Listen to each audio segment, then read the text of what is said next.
Hello दोस्तों, स्वागत है आप सभी का इस वीडियो में, जिसमें आज हम पढ़ने वाले हैं लॉगरिथम चैप्टर के कुछ इंपॉर्टेंट फार्मूला। तो देखिए, आज हम लॉगरिथम चैप्टर में सबसे पहला टॉपिक इंट्रोडक्शन लेके आए हैं। सबसे पहले a की पावर x बराबर n लिखा है। ये जो लिखा है ये एक्सपोनेंट फॉर्म में है, यानी कि घातांकी रूप में है। ठीक, इसी को अगर हम लॉग के फॉर्म में लिखें तो हम लिखेंगे log n बेस a बराबर x। इसे क्या कहते हैं? Logarithm form. तो देखो, जब भी आपको घातांकी रूप में दिया हो तो लॉगरिथम रूप में चेंज कर सकते हो, लॉगरिथम रूप में दिया हो तो घातांकी रूप में चेंज कर सकते हो। कैसे? जैसे यहां देखो, a की पावर x बराबर n दिया है, बराबर log n बेस a बराबर x। तो कैसे चेंज करोगे? जब आप इस log को हटाओगे तो n बराबर लिखोगे, ये a उस साइड जाएगा, a की पावर x हो जाएगा। यही तो लिखा है। तो इस तरह से आप चेंज कर सकते हो। ठीक, तो ये हो गया लॉगरिथम का छोटा सा डेफिनेशन, जिसे आपको याद रखना होता है। अब देखो, जो n है, n वो पॉजिटिव रियल नंबर है। a क्या होता है? a को हम बेस कहते हैं, और x क्या है? x एक्सपोनेंट या पावर यानी घात है।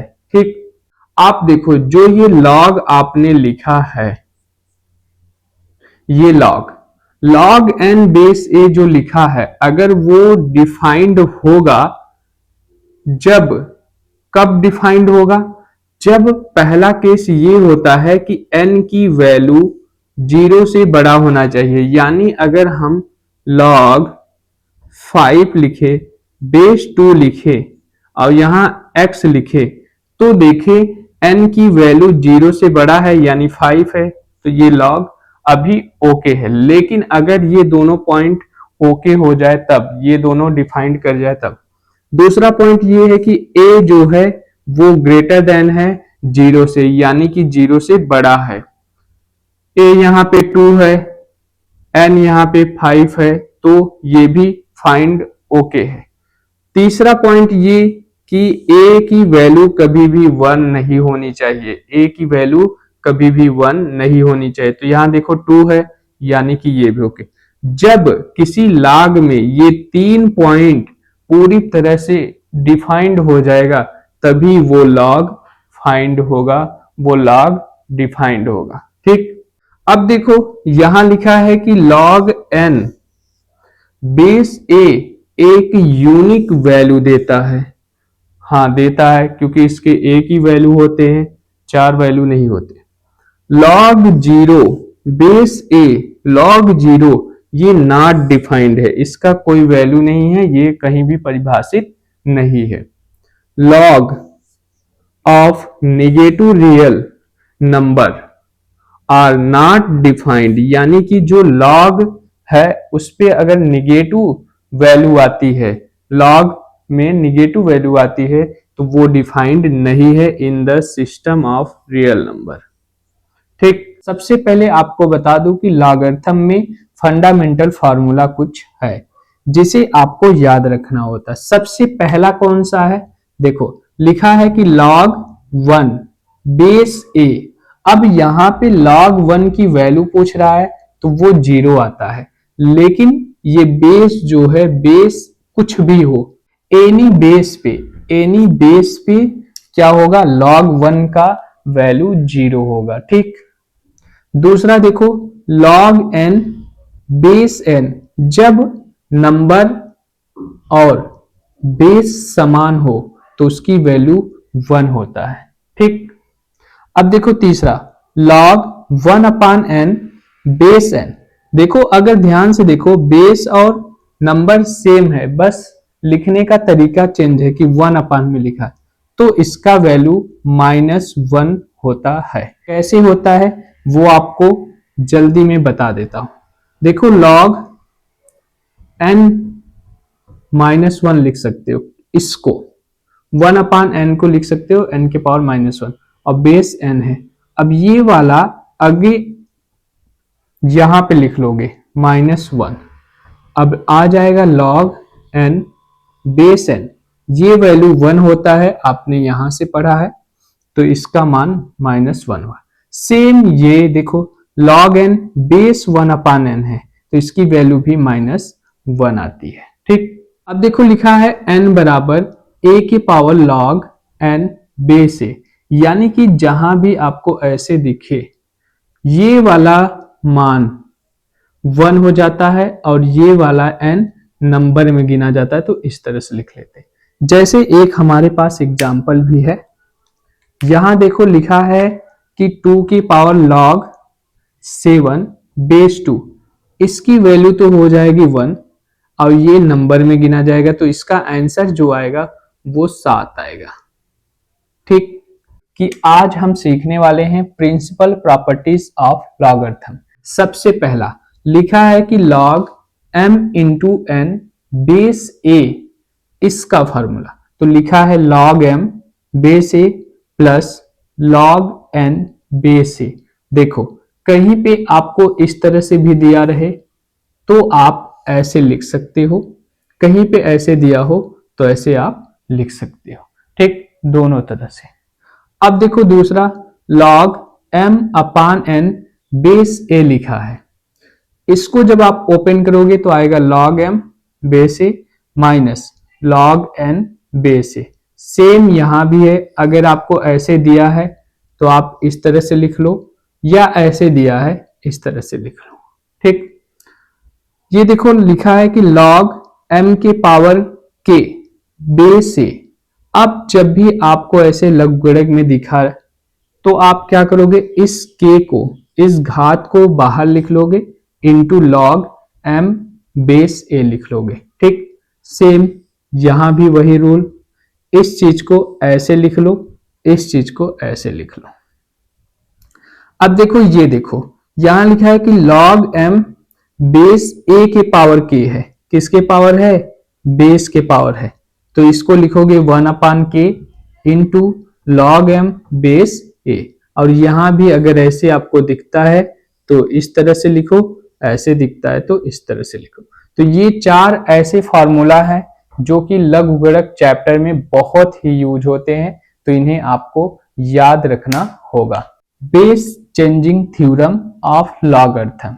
सबसे पहला देखो लिखा है यहां पे log m बेस b बराबर, अब इसको हमें क्या करना है कि log m बेस a बटे log b बेस a, यानी कि हमने क्या किया, बेस चेंज कर दिया। अब क्या हुआ कि हमारा जो log m है base a upon log b base a, इस तरह से आप लिख सकते हो बेस चेंज करके। ठीक, अब देखो लिखा है log a base b into log b base a, इस चीज को आप ऐसे भी लिख सकते थे। कैसे लिखोगे, देखो यहां पे log a upon log b, इसका बेस e हो गया है, चेंज हो गया है, इसीलिए ये ऐसे लिखा है log a बेस b को, और into log b base e log a base e। अब देखो ध्यान से, ये इससे कट गया, ये इससे कट गया और ये आया 1, यानी कि इसके बराबर हो गया 1। अब अगर इस चीज को इसके नीचे लेके जाओ, ये वाले भाग को नीचे लेके जाओगे बटे में, तो ऐसे आपको दिखेगा, तो दिखेगा log a बेस b बराबर 1 अपन log b बेस a हो जाएगा। ठीक, ये तीसरा देखो लिखा है कि log a बेस e, इसको आप लिख सकते हो log a base 10 upon log e base 10, और इसकी वैल्यू आपको पता होनी चाहिए कि ये होती है 2.303 इंटू log 10। तो फाइनली इसकी वैल्यू आप डायरेक्ट ये लिख सकते हो। सेम यहां देखो log a बेस 10 को हमने चेंज किया, log a base e upon log 10 base e, इस चीज को चेंज कर सकते हो ऐसे, बेस 10 लिख दो और e को यहां लिखना है तो ऊपर लेके जाओगे तो इनटू में हो जाएगा, और इसकी वैल्यू आपको ये याद होनी चाहिए, तो ये हो जाता है 0.434 log a बेस e, ये इसकी वैल्यू है। तो देखो बेस चेंजिंग थ्योरम जो होता है उसके लिए आपको थोड़ा सा मेहनत करना पड़ेगा। ठीक, देखो बेस चेंजिंग थ्योरम चल रहा था, ये पार्ट 2 है। सबसे पहले आपको बता दूं, अगर बेस a बराबर 10 लिखना हो तो आप कैसे लिखते हो, log n बेस a। अब ये a की जगह पे हमें 10 लिखना हो तो हम log को इस तरह से भी लिख सकते हैं कि log n बेस 10, या आपको log n लिखा हुआ मिल सकता है। तो आप मान लोगे यहाँ पे बेस कितना होगा, 10 होगा। ठीक, अगर दूसरा देखो बेस a बराबर e हो, यानी कि log n बेस a के जगह पे क्या हो, e हो, तो लिखोगे log n बेस e। अगर कहीं पे आपको ये दिख जाए ln n, तो आप क्या समझोगे, इसका बेस e है। ठीक, इसका बेस क्या है, e है, इसका बेस क्या है, 10 है।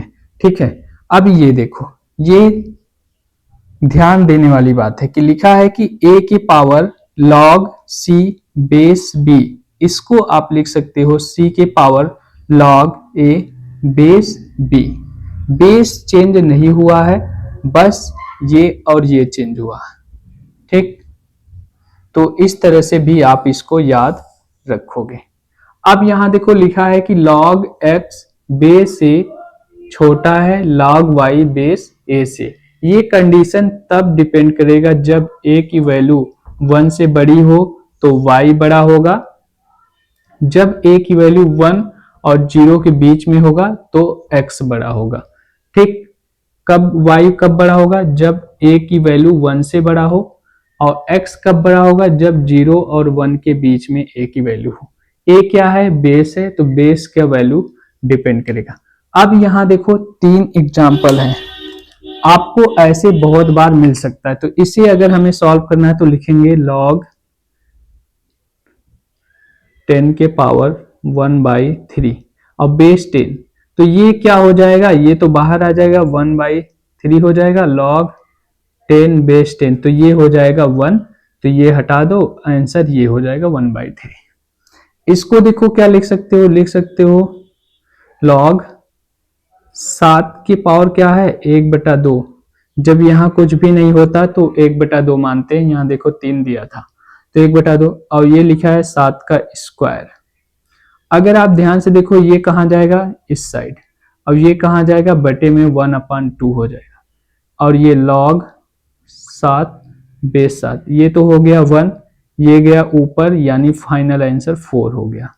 ये आपके लिए है, इसका आंसर आप कमेंट में हमें बताओगे। ठीक, एंटी लॉग कैसे लिया जाता है, एंटी लॉग जैसे हमें दिया है log n बराबर m, और इसका हमें क्या लेना है, एंटी लॉग लेना है, तो एंटी लॉग हम इस तरह से लेते हैं, लिखेंगे n बराबर anti log m, anti log m, ये हो गया एंटी लॉग लेने का तरीका।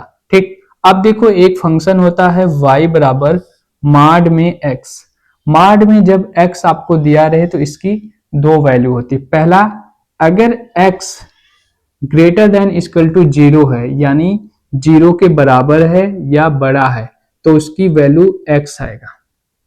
लेकिन अगर x 0 से छोटा है, 0 से छोटा है, तो उसकी वैल्यू -x आएगा। ठीक, तो मॉड x में अगर आपको 2 वैल्यू दी है तो उसमें प्लस भी आ सकता है, माइनस भी आ सकता है। ठीक, अब देखो प्रॉपर्टी ऑफ मॉडुलस, यानी इसे हिंदी में मापांक कहते हैं। क्या कहते हैं, मापांक।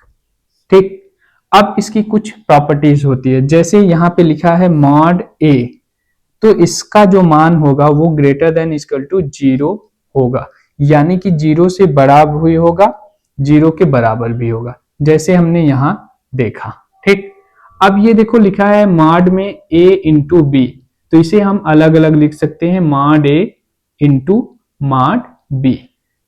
मॉड a बराबर होगा -a के, यानी मॉड में -a के। ठीक, अब यहां लिखा है कि मॉड में a अपान b, तो इसे हम लिख सकते हैं mod a upon mod b।